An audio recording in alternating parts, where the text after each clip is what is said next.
Faire du dropshipping sans faire de publicité payante, est-ce que c'est un mythe ou une réalité? C'est ce à quoi on va répondre dans cette vidéo, mais si tu as vu le titre et si tu suis ma chaîne depuis un moment, tu sais que c'est possible et que moi-même dans mes business en ligne, j'ai implémenté pas mal de stratégies de trafic gratuit. Mais attention, je t'arrête tout de suite. Je suis pas du genre à être le supporter de telle ou telle méthode et je te dirai jamais de ne faire que du SEO et de chier sur la pub ou alors de ne faire que de la pub et de laisser tomber le SEO. On va ressortir mon bon vieux schéma de création de Musicommerce. Ça, c'est la stratégie que j'ai mise en place sur toutes mes boutiques et comme tu peux le voir, elle est composée de pas mal de sources de trafic gratuits couplées à des sources de trafic payantes. Pour moi, il faut combiner les deux car le trafic gratuit, ça permet d'avoir un taux de marge très élevé et d'avoir un business long terme et la publicité, ça permet d'aller beaucoup plus loin, beaucoup plus vite. Dans cette vidéo, je vais te partager mes 3 méthodes préférées pour générer du trafic sans publicité. C'est parti. Et on démarre sans surprise avec le famoso SEO, mais je suis obligé de le citer, c'est la base des bases et on a beau dire ce qu'on veut, pour moi c'est encore sous-coté. Le SEO, c'est le Search Engine Optimization et c'est donc un ensemble d'optimisations à faire sur et en dehors de ton site pour faire en sorte de sortir dans les premières positions de Google pour une requête donnée. Et quand je te parle de SEO, je te parle pas de foutre 2-3 mots-clés sur ton site à la va-vite en espérant gratter quelques ventes. Je te parle véritablement de faire du SEO. Tu sais d'ailleurs que j'ai carrément des potes autour de moi qui ne vivent que du dropshipping SEO et qui ne font aucune pub. C'est pour te dire à quel point c'est réellement pas un truc à prendre à la légère puisque le SEO peut suffire à lui seul pour faire tourner ta boutique. Google, ça doit être la base de ton business. Tu dois utiliser ces datas pour trouver une niche mais également pour optimiser chacune des pages de ton site. La page d'accueil, les pages collection, les pages produits et les pages de blog. Alors je peux bien évidemment pas te faire un résumé en une vidéo de comment faire du SEO, mais si le sujet t'intéresse, j'ai énormément de vidéos sur ma chaîne qui devraient t'intéresser. Mais dans les grandes lignes, il faut savoir que tu as une partie qu'on appelle on-site, donc sur ton site, et une partie à optimiser off-site, donc à l'extérieur de ton site. Et pour faire du SEO, tu dois optimiser ces deux parties. Généralement, on va commencer par le on-site. Ça consiste en gros à mettre en place toute la colonne vertébrale de ta boutique avec des mots-clés cibles pertinents pour chacune de tes pages, développer un cocon sémantique, faire du maillage interne, donc mettre des liens entre les différentes pages de ton site et j'en passe. Ensuite, tu vas bosser sur la partie qu'on appelle donc off-site qui consiste grosso modo à avoir de l'autorité aux yeux de Google. Je vous conseille de respecter mon autorité! Et comment on fait pour avoir de l'autorité aux yeux de Google? Et ben on fait en sorte que d'autres sites internet parlent de nous et font des liens sortants vers notre site. Il y a également toute la partie réseaux sociaux et toute la communauté qui est associée à ta boutique qui peut contribuer à faire travailler ton SEO off-site. Bien évidemment, je vulgarise le sujet au maximum pour que cette vidéo soit digeste, donc les gens puristes SEO, merci de ne pas vous exciter en commentaire. Ma deuxième méthode favorite pour générer du trafic gratuit sur mes boutiques, c'est l'affiliation. Et ça aussi, c'est ultra sous-coté. Le principe de l'affiliation, c'est de faire équipe avec des blogueurs, des webmasters, voire des influenceurs pour parler de tes produits et leur offrir une généreuse commission sur les ventes qu'ils génèrent. Mais attention, je te parle pas ici de faire des partenariats avec des starlets de télé-réalité qui vont te demander une fortune pour faire un post.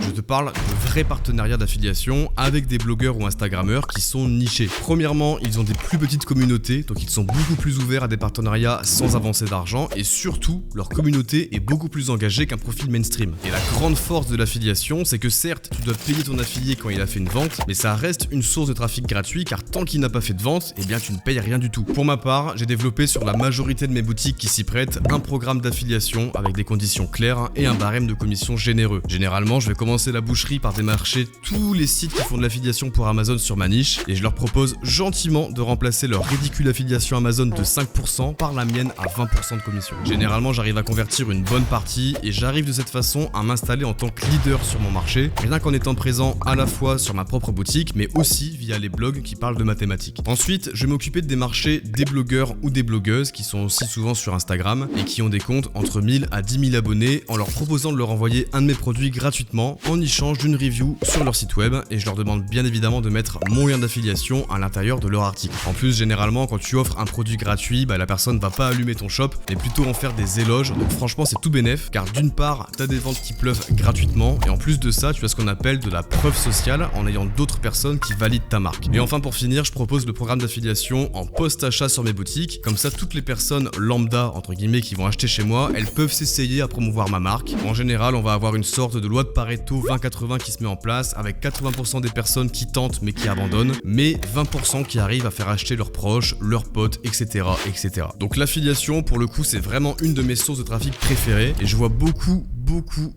trop peu de personnes mettre ça en place, et c'est bien dommage. C'est vraiment dommage. La troisième méthode pour faire du dropshipping sans publicité, alors celle-ci je suis un peu moins friand mais elle reste quand même efficace, c'est d'utiliser les réseaux sociaux en organique et plus particulièrement en utilisant TikTok, les Reels Instagram et YouTube Short. Pourquoi est-ce que je suis moins fan? Tout simplement car pour avoir des ventes sur une base régulière, tu vas devoir produire du contenu à la chaîne de façon continue et tu retrouves vraiment beaucoup moins ce côté revenu passif qu'on peut avoir avec les autres méthodes que je t'ai présentées. Par contre, ça peut te permettre de mettre un premier pied à l'étrier, faire tes premières ventes, etc.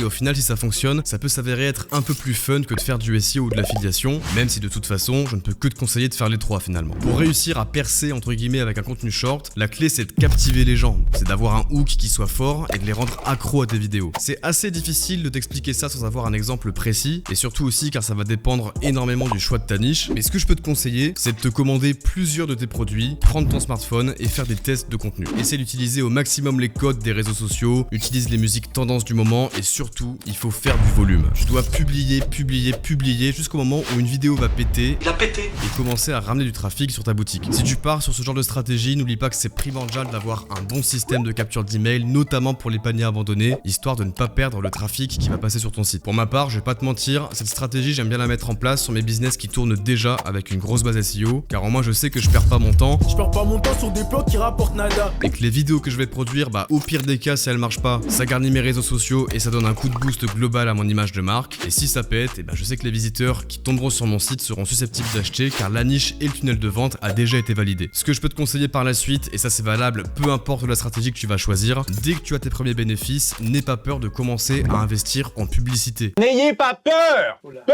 Je vois beaucoup trop de personnes qui ne veulent pas se lancer dans les ads car elles ne voient que le côté dépense. Alors qu'en soi, les régies publicitaires, quand tu mets de l'argent dedans, c'est un investissement. Ça rapporte de l'argent derrière et j'ai toujours pour habitude de dire qu'il faut voir ce que ça rapporte et pas ce que ça coûte. Sur ces belles paroles, on arrive sur la fin de cette vidéo. Dis-moi dans les commentaires quelle est ta méthode préférée et si jamais tu en as une que je n'ai pas citée. On s'abonne, on like, on partage comme d'habitude et quant à moi je te dis à la prochaine. Ciao.